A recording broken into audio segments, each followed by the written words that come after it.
Hi, everyone. Welcome back to Mindset Thinking Outside the Box. We're your hosts, Jillian Willie, And Eileen Edwards. and today we are going to talk about limiting beliefs.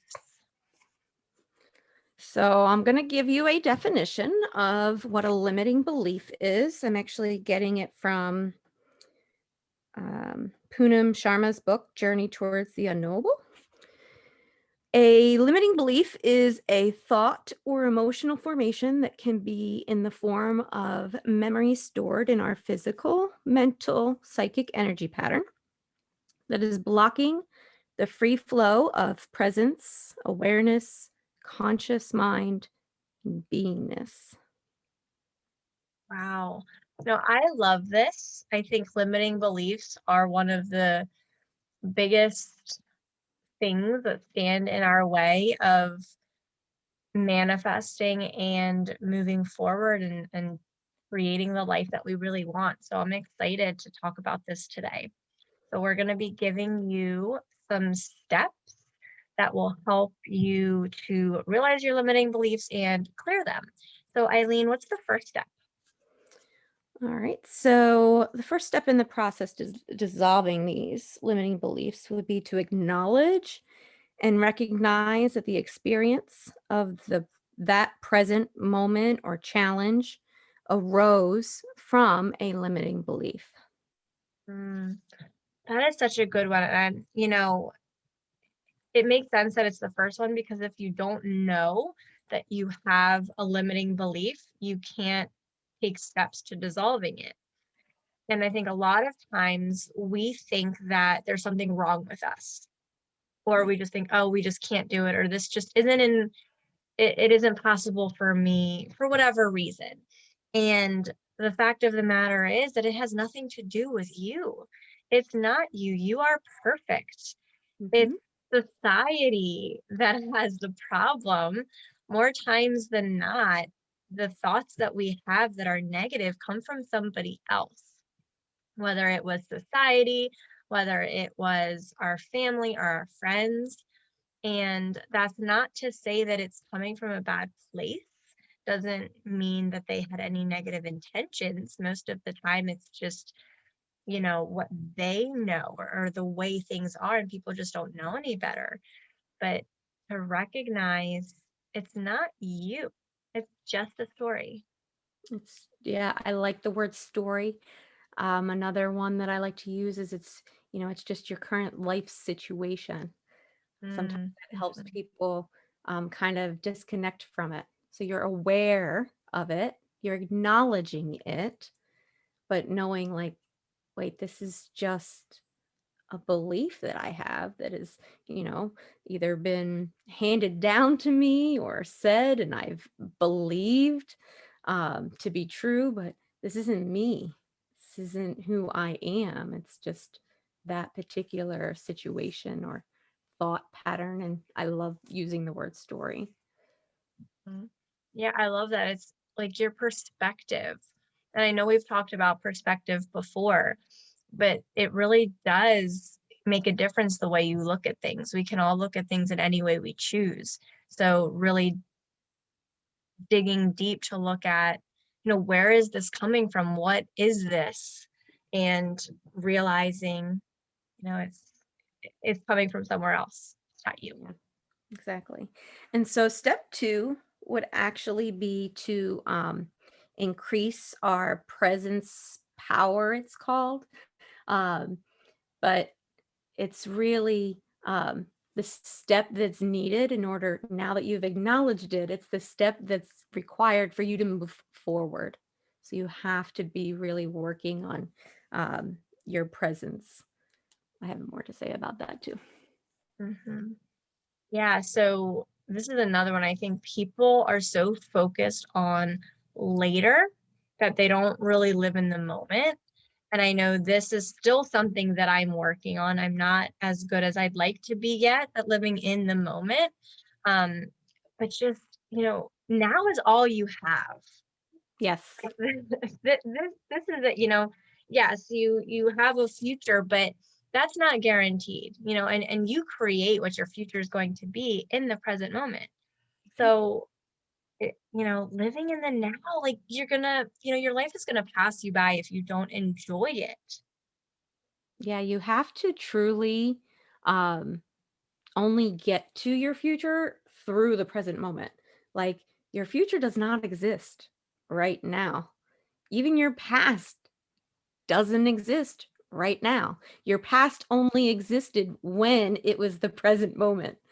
And the same thing is true for your future. Like it won't exist until it's the present moment. And so I can't stress enough how important it is that you truly work on your presence power. For me, I do that through meditation. I meditate multiple times daily. Um, doesn't necessarily mean that you have to meditate, but using a mindfulness practice, that can mean lots of things. There's lots of people who do daily or morning runs as their mindfulness practice, or spending time in nature as their mindfulness practice. There's various things, and we'll be sharing resources along the way, but various things that we can do um, to work on our presence and being mindful and staying in this present moment. Um, there's lots of things that can help with that. Mhm. Yeah, and something I do, which I know we've talked about multiple times, but it's so powerful, is showing gratitude and expressing gratitude. Yes, my favorite practice. My Uh-huh. favorite Yeah. mindfulness practice. Yeah. I've started doing it all the time. It started being something I would do just in the morning, and then I started doing it in the morning and then at night. And then now it's like anytime that I just kinda, that negativity starts to creep in, I just say, "Nope," and I just start thinking about what I'm grateful for, and I mean, it works wonders to bring me back to that high vibration, but it also helps ground me into the moment to think about what am I grateful for right now in my life, and I just really stop to look at my surroundings and just see the beauty and the good and the power in the moment that I'm in. Yeah, I love it. That's by far my favorite mindfulness practice is my gratitude practice, but gratitude, meditation, nature, people use exercise, water. There's all kinds of things. Walking. And so some people just have like a practice that's like a mix of things. That's kind of where I am right now. Um, but plenty of things that we can use to bring us to our present moment and keep us in the now. One I didn't mention that I think a lot of people find helpful at the start is like inner body awareness, like just Mhm. taking the time to notice the sensations that are happening like inside of your body. Like a lot of Mhm. those things we just completely ignore. They're happening, but we just completely ignore them because we're so wrapped up in getting to our future moment, instead of staying in the present moment. But all of that exists in the present moment and is very healing too, which we'll talk more about in the next few weeks. Oh, yeah, that is so true. It's kind of like one of those things, when you have an ache or a pain or, you need a nap or, and you just ignore it, that's your body telling you something. Hmm. Uh, yeah, and as you said, we'll talk more about what those can mean in a little bit, but I want to go back real quick. You said being mindful of your body. And recently this week, I did a mindfulness kind of like a meditation type video thing with my students. And it was all about it was about presence, but it walked them through, feel your head. What do you hear? What do you feel? And it just kind of slowly went through their body, their hands, their feet, like the whole thing. And it was really cool. I don't know, how many of the I don't know exactly what they got out of it, but I know for me it was really good, and the more you do it, the more kids will start to get the hang of it, but, that was really cool, and that's a resource I can post in our Facebook group for anyone to check out and try with your kids if you would like. And if you're ever looking for a practice like that, I know they're often called body scans.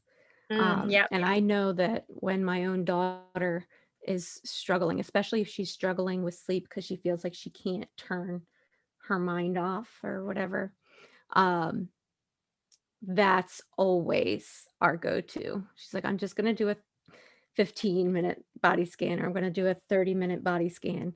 Um, and it just kind of puts the focus on the inner body.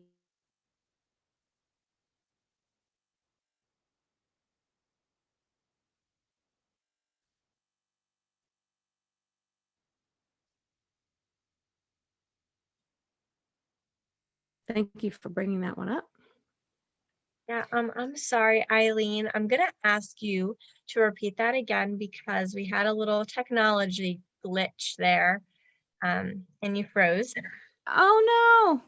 So did you hear Yeah. where I said that for sleep that helps my daughter doing a body scan? Yeah, that was where it cut off. Yeah, so she likes to do the body scan because it gets her into her body and out of her mind. Mhm. So body scans are really helpful for that because our mind will want to take us to the future or to our past, and it'll center us right, right here. So I was glad that you brought up the strategy of using a body scan. Um, I like that. Well, and that's a really good tip too. Like when you, I mean, I know I'm not so much anymore because especially with my little kids, I just pass out as soon as I hit the pillow. But I used to have that where I would try to go to sleep and I couldn't get my brain to stop. And I know a lot of people that is a problem. So that's even just a good idea if you need to just slow your mind, regardless of what it's for, to do a body scan. That's a great idea. Yep, I agree. Well, step 4 on dissolving these limiting beliefs. Oh, no, we were on step 3. I apologize. Step 3 is to examine your present life situation non-judgmentally. So, again, I like that use of the life situation rather than your life, or you rather, but examining that current life situation that's going on, but not to judge it in any way. Just kind of Mhm. acknowledging what's going on and happen in it, examining it. I think that really ties into, well, they all tie together, but to that perspective piece. Whatever's going on, really getting to the bottom of what is this, what what am I feeling? Why am I feeling it? And I think so often we're so hard on ourselves Yes. and we say, for example, you get a bad score on a test and then you say, "Oh, well, I'm bad at math." Well, no, you're not bad at math. You just in the present moment maybe didn't have the focus or on the test, or you didn't necessarily have the knowledge you needed on that particular test and you have more to learn. Like it doesn't make you bad at that subject. So that's just an example that I think a lot of people can relate to. Um, but to look at the situation and really take away all that negativity and just look at it objectively. Yeah, and I like that it says non-judgmentally because I feel like that's why step 2 is so important, that presence practice, because I think that gets you into a place where you're better able to examine things without judgment. You're not making judgments about yourself. You're not blaming or shaming, none of that. It's just the a, a deepening of the acknowledgement, being able to examine it and see what it is that's happening in that present life situation, that challenge or obstacle that's currently going on.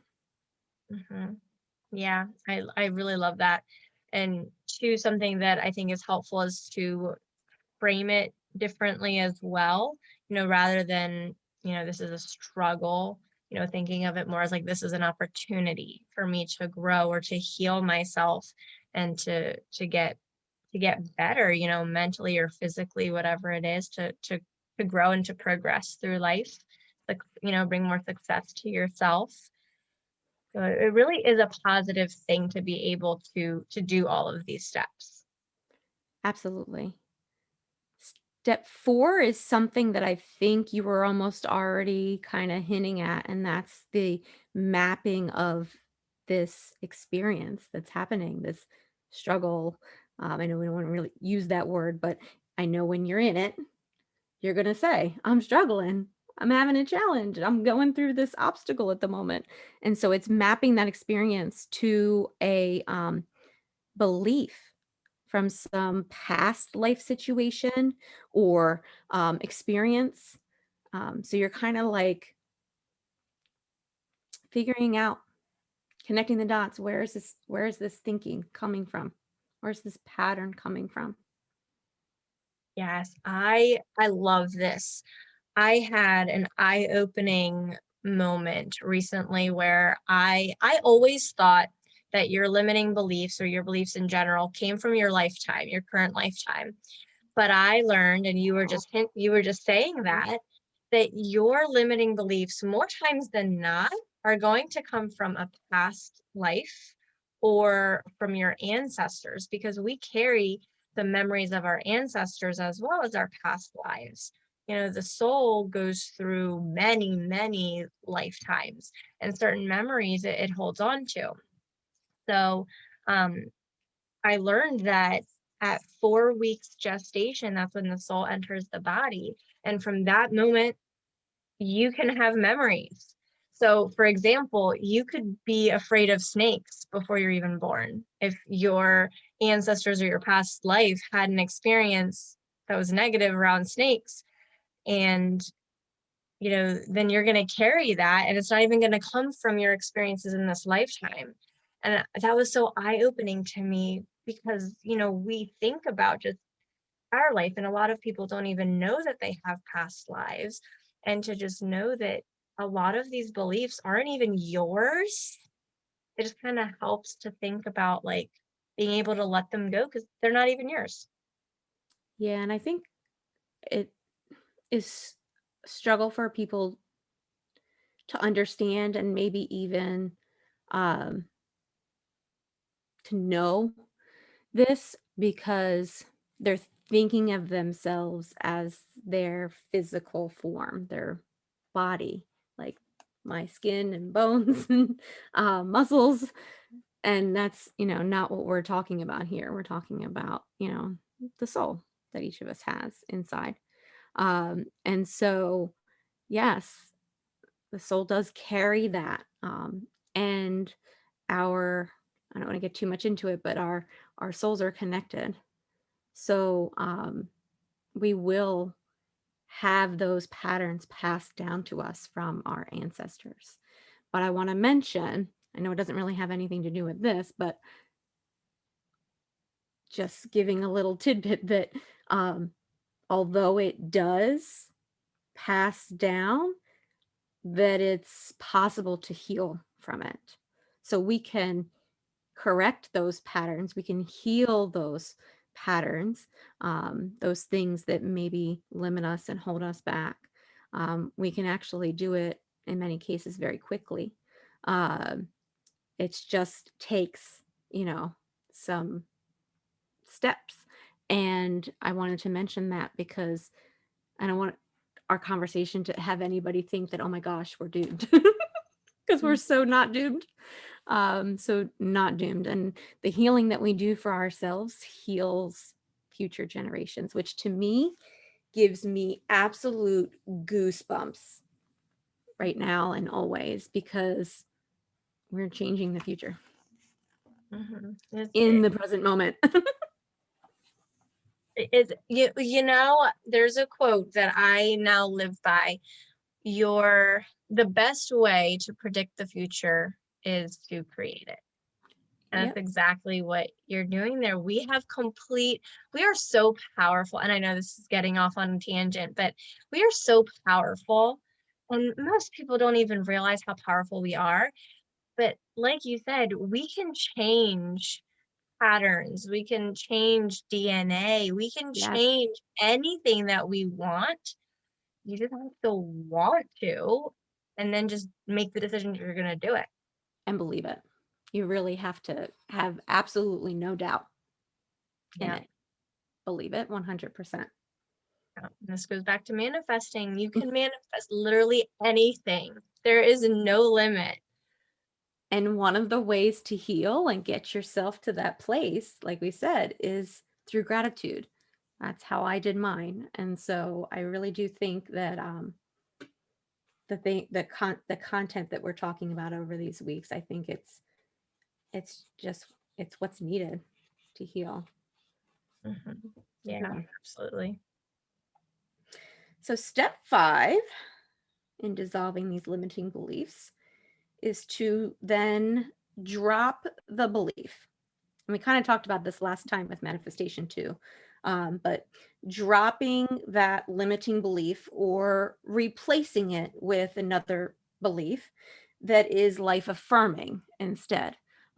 So some people, once they know what it is and they've made that connection, can just drop it. Oh my gosh, like I had this limiting belief, and that is not true. That is not me. That is not um, my life. And just drop it and heal. Some people need that extra step of having that replacement, having that reframing step, and being able to have some type of affirmation in place. Yeah. Yeah, this is where affirmations come in big time. And I know we did an episode on this a few weeks ago. But if you can identify, what your belief is, which is step number one, but then you just decide, well, if this is the belief I have, what belief do I want to have and replace it?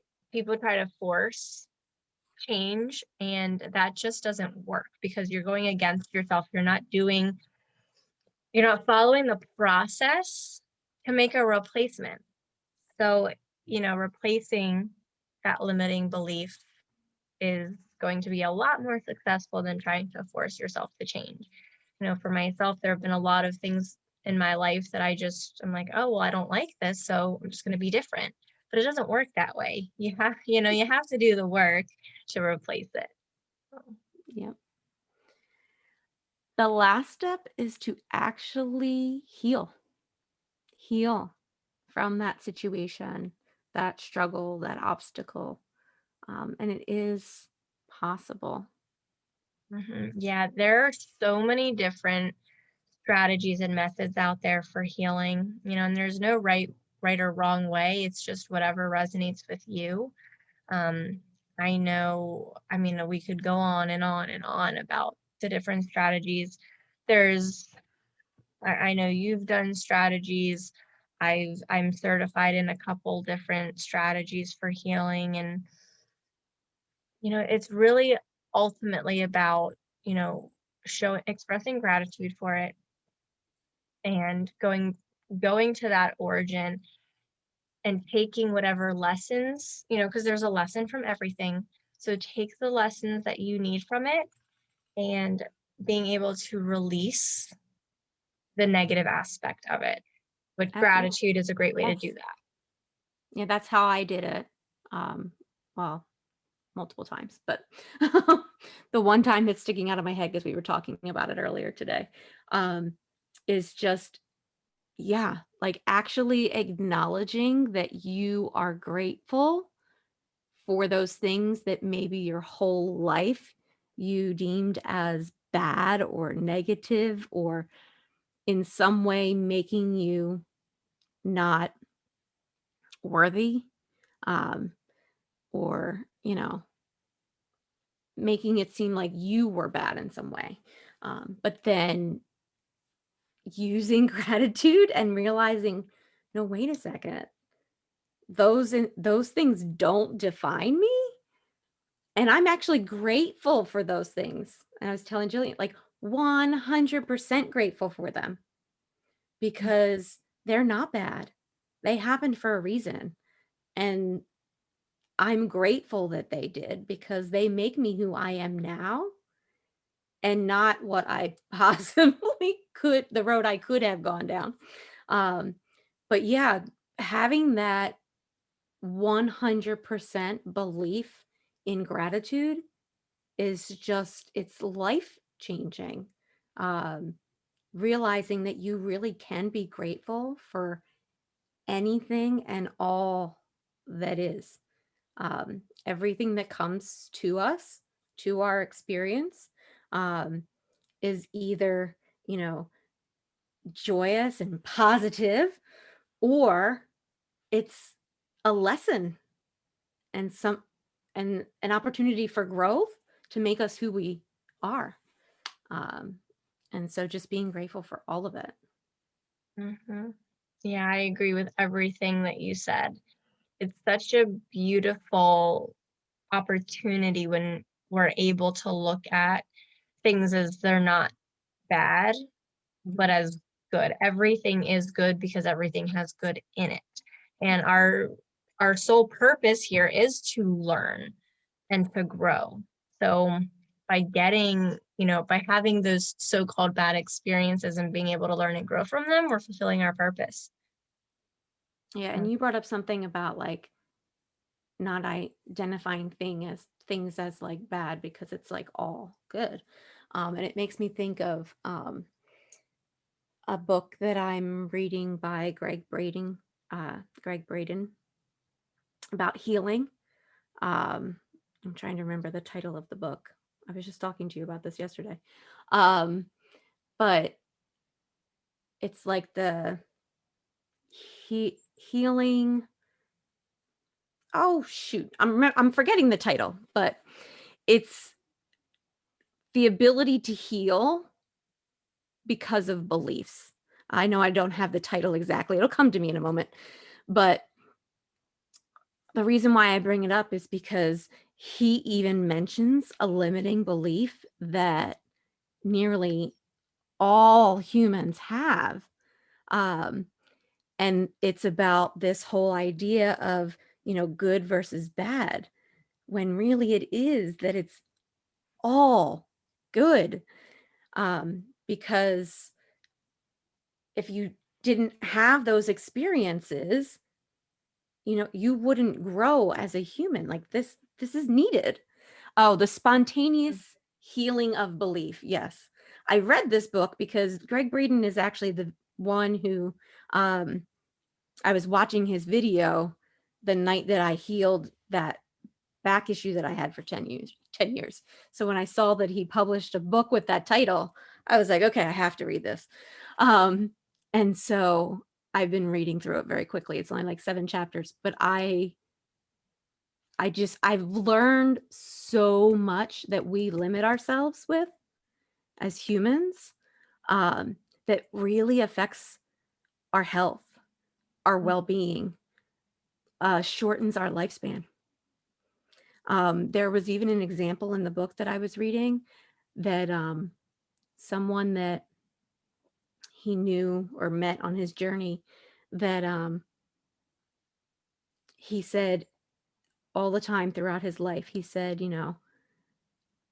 I'll live to be 75. Like I can do it. Like I'm going to be, and people would always ask him like, you're healthy, you're wise, you take care of yourself. Like, why would you limit yourself to just 75? And he's like, I know, like, I'm just going to live to 75. And that'll be a good life. And turned 75, had his birthday, was perfectly healthy, nothing wrong with him. And within a couple of weeks or months after his birthday, got diagnosed with a very advanced form of cancer and was dead before his 76th birthday. Um, but people really can limit themselves. But then the opposite is true as well, because we can also heal these things. And the thing I was sharing with you, Jillian, yesterday was that, we really, um, I don't want to give too much of what this book was saying, but like we really um, have people who um, die, their lifespans are shortened because of the hurt that happens over the course of their lives. Their hearts that are actually very powerful organs that we have, um, and could go much longer than 100 years. But the hurts, the emotional things that happen to us over our lives, it's not the actual events that happen, is what he was saying, is it's the not healing from them, holding on to those hurts over a lifetime. And so that's why, like, I have goosebumps right now because I read that yesterday and I think of the healing that I've had over the last year. And I think, oh my gosh, like the amount of years I probably added to my life in the last year is insane. Just because those things have just been dissolved. Hmm. Wow, that I love this stuff. This is fascinating to me. And I've heard similar stories of people, not of that, but of people healing things. I mean, I know you healed your back, and I had back pain that I've healed, and I've heard of people healing cancer and tumors and Yeah, absolutely. eyesight and so many different things. And I mean, it makes so much sense, what you were saying about we could live so much longer if we could heal the hurt. I mean, it's just incredible what we can do. We don't even Most people don't even know it. So that's what we're here to do, right? Spread this knowledge and help people see what's possible. Absolutely. Yeah, so powerful. And I'll share those 2 book titles. I know that I shared Poonam Sharma's book, Journey Towards the Unknowable, earlier in the episode, and that's where I got, like, the definition and steps from, but, um, I'll share the name of both of the books. Greg Braden's also in the Facebook group. Awesome. Sounds good. And so, these 6 steps over time, as you practice them, they will become more second nature and they will become fluid. So it's not always going to be like this long process. Yes. But once, yeah, becomes very fluid. And I know Eileen, you were sharing that prior, um, that it's just like you kind of not skip through, but you get through quickly the steps. You don't spend as much time on them because you've done it so many times. Mhm. Absolutely. It's definitely, something that gets quicker over time because even just getting to step 1 of acknowledgement is like, that's a given. It's like, "Oh, there it is," you know? Uh-huh. And so even like the rest of the steps, the presence power, already doing it anyway. So yeah, as you do this over time, it definitely gets quicker. It doesn't mean you don't get thrown for a loop now and then, because sometimes something will come up and you're like, "I can't believe it got me." Like, Uh-huh. "Darn." Uh-huh.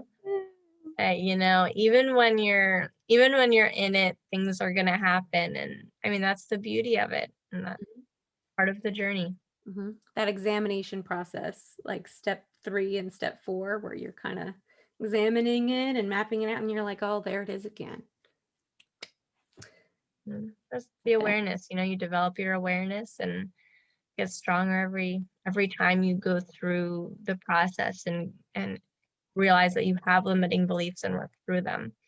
Yeah, and not judging yourself. I think that is really a key thing because I know I did that in the beginning of my journey. Like I did that a lot. Um, for example, like if a repeat pattern came up, I'd say, "Oh my gosh, I'm like meditating 3 times a day. I spend all my time in the present moment. Like, how can this be happening to me? Like, I should know better. I should do better." I don't do that anymore, but like I would judge myself, and that would just continue the suffering. Um, we're all humans going through this human experience, and so those lessons will, kind of come around. Just being okay with that. They'll kind of circle back. Um, Sometimes they'll circle back a lot just because it's not quite healed yet. That lesson's not quite been learned. Doesn't mean you're not aware of it, but it's just not been healed. And then you work towards getting it the next time. Hmm.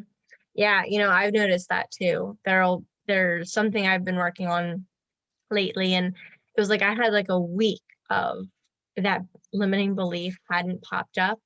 I had been so positive, and then something happened and it came back and I was like, "Wait a minute. No, I thought I dissolved this. I thought I was good." And then I realized, it's because I'm being tested again. Like Yeah. it takes time, and yeah, it is so true.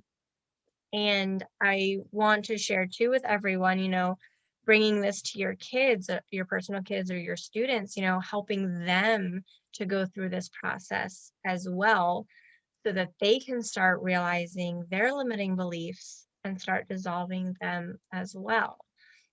So often, I mean, we all do it, but it starts so young with kids not believing in themselves or thinking negatively. So if we can stop the patterns for them when they're little, or, I mean, at whatever age, but if we can get them when they're little, then they're going to grow up with this positive thinking. And who knows, maybe by the time they're an adult, it'll just be like so second nature to them, that the world will be such a different place with people who are just so positive and Yeah, you brought one up, a limiting belief up earlier that I'm this is my 20th year of teaching and I see it every year. And that's I'm just not good at math. I hear it every year and I hear it from students and from parents every single year, usually more than one family. Um, and even before the last 2 years, I was already kind of doing work to try and dissolve that. But now I actually know, how to, steps that can be taken to do that. But it is a limiting belief that a lot of people have. Like, I'm just not good at math. I'm just not a math person. I'm not math minded. Oh man, the things I have heard over 20 years. Um, and it's limiting. yeah, it is so true. And by thinking that, then you're making it true. That's Yes. what you're You're manifesting. manifesting it. Yeah. It all Love it. connects. It all relates. But yeah, I was one of those people. I mean, I'm a math teacher now. And when I was growing up, I mean, I didn't get my first A in math until I was in college because I just always told myself I'm so bad at math. So, I mean, it's true. It's so true. So if we can get these guys, when they're little or wherever they're at, but I feel like the world would be such a different place if we could really start dissolving those negative thoughts early. And a big one, and I know so many people, I was one of them, and I'm still working on this one. But I think one of the biggest limiting beliefs that is prevalent today is the belief that the premise of the future is better than now. When you focus on, things are going to be better when I have more money. Things are going to be better when I have this job. I'm going to be happy when I get that house or when I get married or when I have a baby or, whatever it is that you're aspiring to. Yep. But the reality is that by thinking that, you're never going to get to the future because we only live in the now. So if you're always thinking to yourself, things are going to be better when, then you're never actually going to reach the when. And you're always going to just want more and more and more. Yep. I was there too. Always thinking about getting out of the present moment and into the next one. Always. Not anymore. Definitely living in the present moment because that's going to create the future. And I don't need to like fast forward or rewind. And have you noticed a difference? Oh, absolutely. Peace, happiness, ease, all kinds of things are different. Abundance, you know, it just comes to you. Mhm. Actually, I hear abundance all the time, and I finally learned what it actually means. And it means always there. And when I thought about that, I was like, you know what? We have abundance now. Yeah. Like, I hear a All lot of day. affirmations and goals, I want like financial abundance or whatever it is. But we we have it now. I mean, that was really powerful. That's something that for me, that whole phrase of life situation is important to me because you'll have the people that say, "Well, I don't. Like, I don't have abundance." Um, we all have abundance. We might not have the abundance of the same thing as each other, but we all have abundance flowing to us. Abundance of time, abundance of relationships, abundance of money, abundance of energy, things. We all have access to abundance. Um, and so it's really about shifting your mindset into one of abundance instead of scarcity. Because when you think in a mindset of scarcity, you limit yourself. And then you have less of the things that you desire. You're limiting yourself.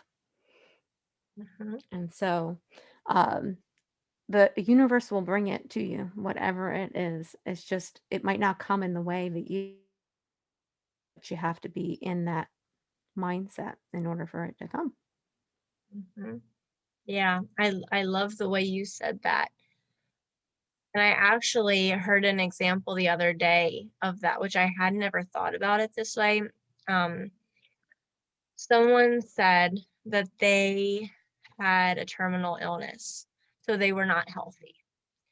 And the person they were talking to said, "You have health within you. Use the health." And then they started asking them, "Can you see? Can you hear? Can you feel? Can you walk?" And they're like, "Well, yeah, I can do all those things." It's like, that's all health. So if you find abundance in the now and start focusing on the healthy parts of you and the good, you know, I mean, that goes back to healing yourself. You can heal yourself by focusing on all of the good and the plentiful things that you have. And it's just so crazy. I love it. Yep, I agree. So another way to frame, going back to the limiting belief of, the future is better than now, thinking about it as the future is just different. You want a different job. Well, okay, it's not going to be better when you have that job. It's just going to be different Exactly. because you are still going to be you. You're probably still going to have the same morning routine, the same general life. You're just going to have a new job. So it's just different. Hmm. And you can make your present moment different. Mhm. Yeah. And it's so fun, I think, too, to come from that place because I used to do it all the time too. And now I'm already living my life as if I have all of those things that maybe I want. So it's just fun because I'm just living happily while I'm working toward the things that I want to show up. So it's just, it makes life more enjoyable in general. I agree. Totally agree. Awesome. So if anyone has any questions, come join our Facebook group, Mindset Teaching Outside the Box, and we would be happy to share any, answer any questions. We have a lot of great content in there. As Eileen said, she'll post her books, and I'm going to post that video that I was talking about, and we can post these steps in there as well. We also have an event coming up June 11th, 12th, and 13th. We're going to be doing a vision board party. It's going to be amazing.